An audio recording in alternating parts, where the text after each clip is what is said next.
আজকে আলোচনা করব জিদ্দার বুমেরাং এবং প্রসেনজিতের অযোগ্য নিয়ে। দুজনাই আমার খুব প্রিয় নায়ক। যাই হোক, প্রথমে আগে প্রসেনজিৎকে নিয়ে আলোচনা করি, কারণ প্রসেনজিৎ মানেই ইন্ডাস্ট্রি, বাংলা ইন্ডাস্ট্রি মানেই কিন্তু প্রসেনজিৎ। যাই হোক, ইতিমধ্যেই কিন্তু অযোগ্য সিনেমা হিট হয়ে গেছে, সুপারহিটের দিকে যাচ্ছে। তার কালেকশন প্রায় 1 কোটি ছাড়িয়ে গেছে। হ্যাঁ বন্ধুরা, ঠিক শুনছো, এই অযোগ্য সিনেমার বক্স অফিস কালেকশন 1 কোটি ছাড়িয়েছে। ঠিক আছে, যদিও বুমেরাংয়ের থেকে অযোগ্য সিনেমার বাজেট কিন্তু কম, তাই এটা কিন্তু তাড়াতাড়ি হিট, সুপারহিট এবং ব্লকবাস্টার হবে। আর অপরদিকে রইল হচ্ছে বুমেরাং। কি ক্রেজ!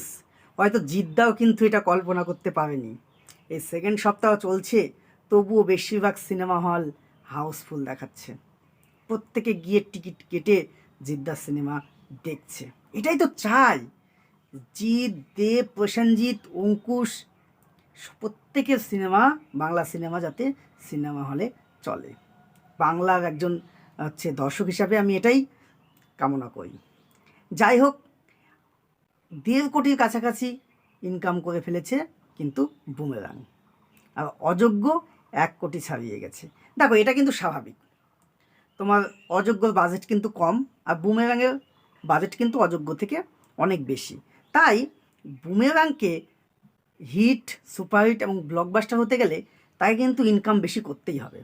আর দেখো, বুমেরাং সিনেমার মধ্যে যেমন মেন হচ্ছে কমেডি, এই সিনেমার ভিত হচ্ছে কমেডি, ঠিক আছে, তার সঙ্গে কিছু কিছু অ্যাকশন রয়েছে, রোম্যান্স রয়েছে।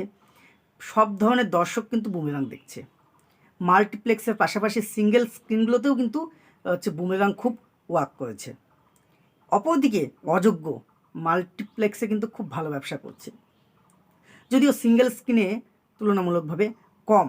তবুও তোমাদের বলছি, এই দুটো সিনেমাই হিট, সুপারহিট এমনকি ব্লকবাস্টার হওয়ার ক্ষমতা রাখে।